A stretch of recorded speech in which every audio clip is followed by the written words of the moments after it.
पहले वीडियो में हम गुणसूत्रीय लिंग निर्धारण की विधियों के बारे में देख रहे थे, जिसके फर्स्ट और सेकंड पॉइंट को हम देख चुके हैं। इसका थर्ड जो पॉइंट है वह है विषम युग्मकी मादा विधि, जिसमें ये क्या है, थोड़ा सा ये अपोजिट है। ठीक है, किसके अपोजिट? यहाँ पर हम लोग जो भी अभी तक देख रहे थे उसमें फीमेल क्या है, ये होमोमॉर्फिक होती है। ठीक है, समरूपी होती है। लेकिन यहाँ पर आप लोग देख रहे हैं कि ये क्या है, विषम रूपी है। विषम रूपी यानी कि इसका जो ये क्या है, सेक्स क्रोमोसोम है, ये विषम रूपी है, ये समरूपी नहीं है। लेकिन इसके जस्ट अपोजिट क्या है, मेल यहाँ पर क्या है, समरूपी है। जबकि हम लोग अगर मनुष्य के साथ इसका कंपेयर करें, इसके क्या है क्रोमोसोम की, तो ये जस्ट क्या होता है, उसका उल्टा होता है।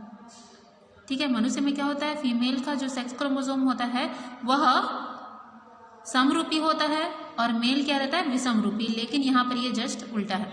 तो इस तरीके से यहाँ पर फीमेल का जो सेक्स क्रोमोसोम है इसको Z और W से दर्शाया है। अब ये हेट्रोजाइगस कंडीशन में है, यानी कि विषम रूपी में है, हेट्रोमॉर्फिक है। इस कंडीशन में इसमें क्या है, हेट्रोगैमेटिक, इस तरीके से गैमेट्स का फॉर्मेशन होगा, A+Z और A+W। उस तरीके से यहाँ पर देख सकते हैं ये क्या होमोमॉर्फिक है, इसलिए इसमें एक ही गैमेट का फॉर्मेशन होगा।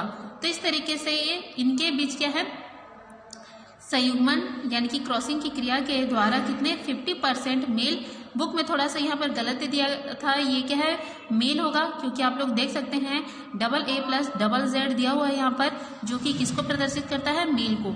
उसी तरीके से यहाँ पर ये दोनों का ये उल्टा हो गया है, तो आप लोग इसको सुधार लेना।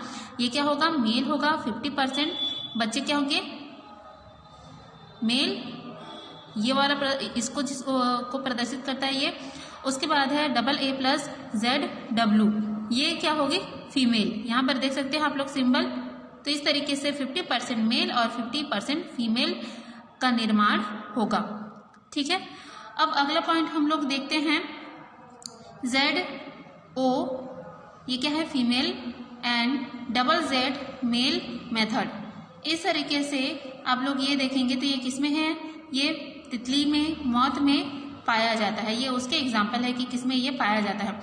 जैसे हमने किसका देखा था, तिलचट्टे, टिड्डे और क्या है, बग्स का देखे थे, जिसमें मेल में क्या रहता है, Y क्रोमोसोम अब्सेंट रहता है। तो Y क्रोमोसोम अब्सेंट रहने पर उसको O से दर्शाया जा रहा था। लेकिन यहाँ पर थोड़ा सा उल्टा है। यहाँ पर आप लोग देख सकते हैं ZO फीमेल लिखा हुआ है, मादा, यानी कि इसमें क्या है, एक फीमेल जो क्रोमोसोम है वो अब्सेंट है। यानी कि यहाँ पर चलिए हम लोग इसको W ले सकते हैं, मान लीजिए। ठीक है, जैसे यहाँ पर क्या था, ये ZW था, तो W यहाँ पर अनुपस्थित है। इस तरीके से इसको आप लोग समझ सकते हो।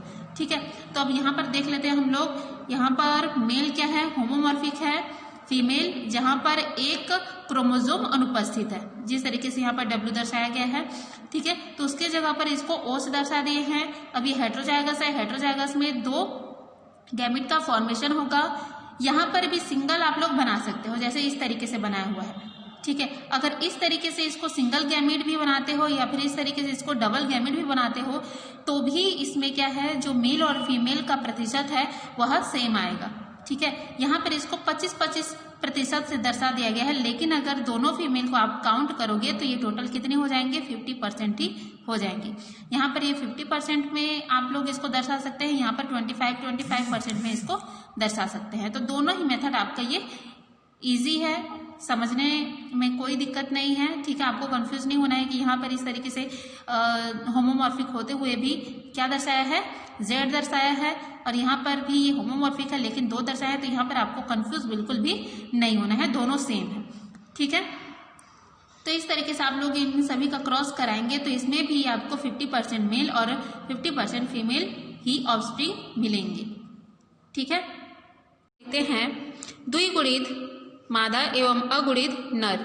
ठीक है, डिप्लॉइड फीमेल और हैप्लॉइड मेल। अभी तक हम लोग जो देख रहे थे उसमें जो पेरेंट्स रहते हैं, यानी कि मेल और फीमेल क्या रहते हैं, स्टार्टिंग में वो डिप्लॉइड ही रहते हैं। ठीक है, डिप्लॉइड। लेकिन यहाँ पर आप लोग ध्यान देंगे, जो पेरेंट्स है यानी कि मेल और फीमेल हैं, उसमें फीमेल क्या है, डिप्लॉइड है, लेकिन मेल क्या है, हैप्लॉइड है, अगुणित है। इसमें गुणसूत्रों की संख्या आधी है और इसमें गुणसूत्रों की संख्या पूरी है। तो इस तरीके से जब इनके बीच क्या होता है, क्रॉसिंग की क्रिया होती है। ये एग्जाम्पल आपको देखने को मिलेगा मधुमक्खियों में, दीमक है, और चींटियों में ये इस तरीके का आप रिप्रोडक्शन देख सकते हैं। या फिर जो लिंग निर्धारण की क्रिया है वो आप लोग देख सकते हैं।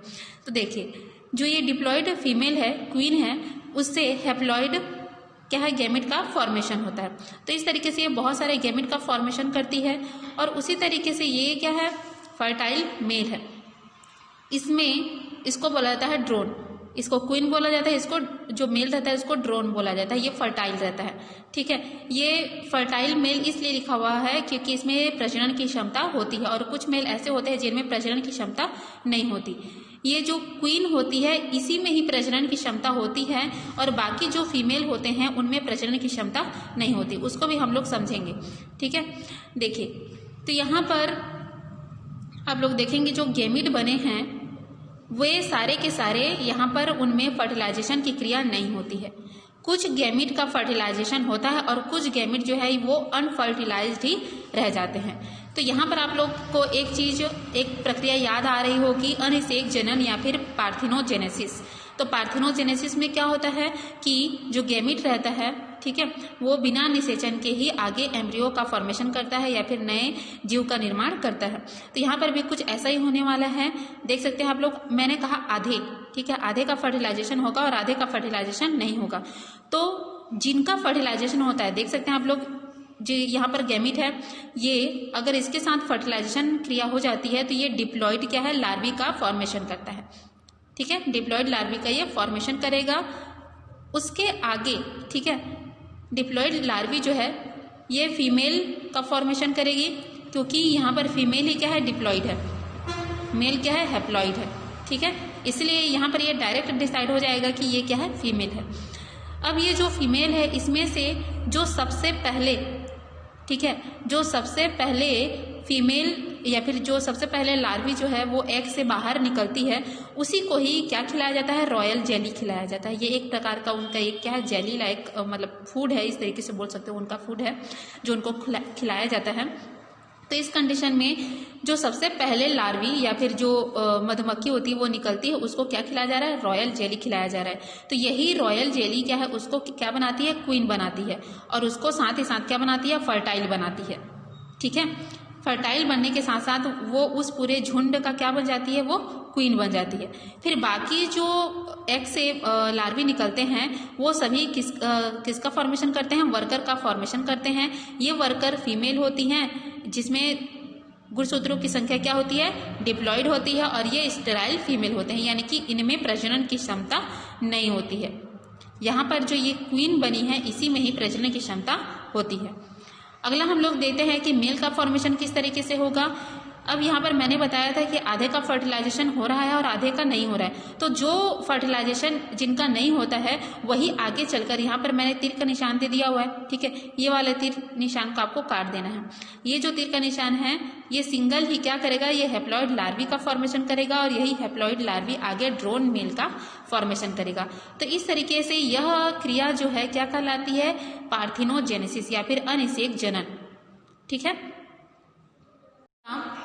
कई y लिखा हुआ है तो ये y नहीं होगा, ये क्या होगा, x होगा, ठीक है। इसको समझने के लिए आप लोग, सही में लिखा हुआ है, ये इंग्लिश में लिखा हुआ है मैनी एक्स क्रोमोसोम फीमेल, ठीक है, and 1 y chromosome male method, ठीक है। तो इसमें इस तरीके से आप लोग इसको कैसे समझना है ये देख सकते हैं कि एस्केरिस इन करवा इसका एग्जाम्पल है। में क्या होता है, मेल और जो फीमेल है इसमें कई एक्स क्रोमोसोम पाए जाते हैं, ठीक है, कई एक्स क्रोमोसोम पाए जाते हैं। नर में क्या है, 8 एक्स क्रोमोसोम देख सकते हो आप लोग यहाँ पर, ठीक है। कहाँ है ये ऑटोसोम हो गए, ठीक है, और जो एक्स के क्या है 8 सेट यहाँ पर पाए जा रहे हैं। जो पहले क्या रहता, एक ही रहता था, सिंगल रहता था, वो अब क्या हो गया है, ये 8 की संख्या में ये पाए जा रहे हैं, और एक वाई क्रोमोसोम पाया जा रहा है यहाँ पर। और उसी तरीके से फीमेल में भी इनकी संख्या कितनी होती है? 8 होती है, 8 जोड़ी, ठीक है, 8 जोड़ी होती है। तो इस तरीके से इसीलिए इसको क्या बोला गया है? Many x chromosome. दोनों में ही आप लोग देख सकते हैं कि इसमें एक से अधिक क्या है? एक्स क्रोमोसोम या फिर 2 से अधिक एक्स क्रोमोसोम पाए जा रहे हैं।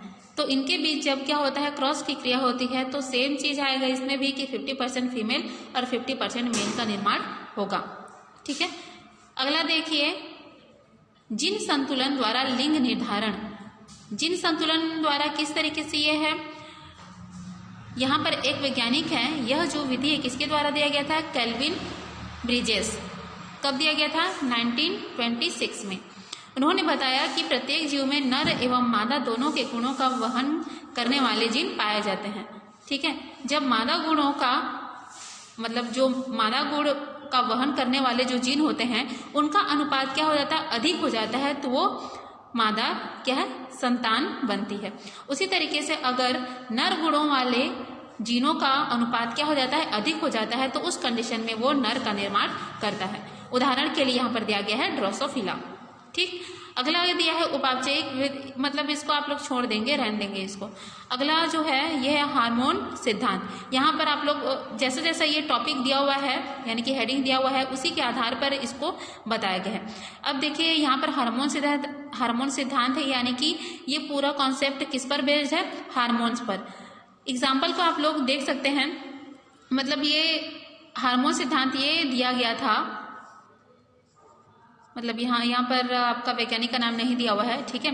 तो हार्मोन जो है ये कहाँ से निकलते हैं? एंडोक्राइन ग्लैंड से, ठीक है, अंतःस्रावी ग्रंथियों से निकलते हैं, जो कि द्वितीयक लैंगिक लक्षणों के लिए क्या होते हैं? जिम्मेदार होते हैं।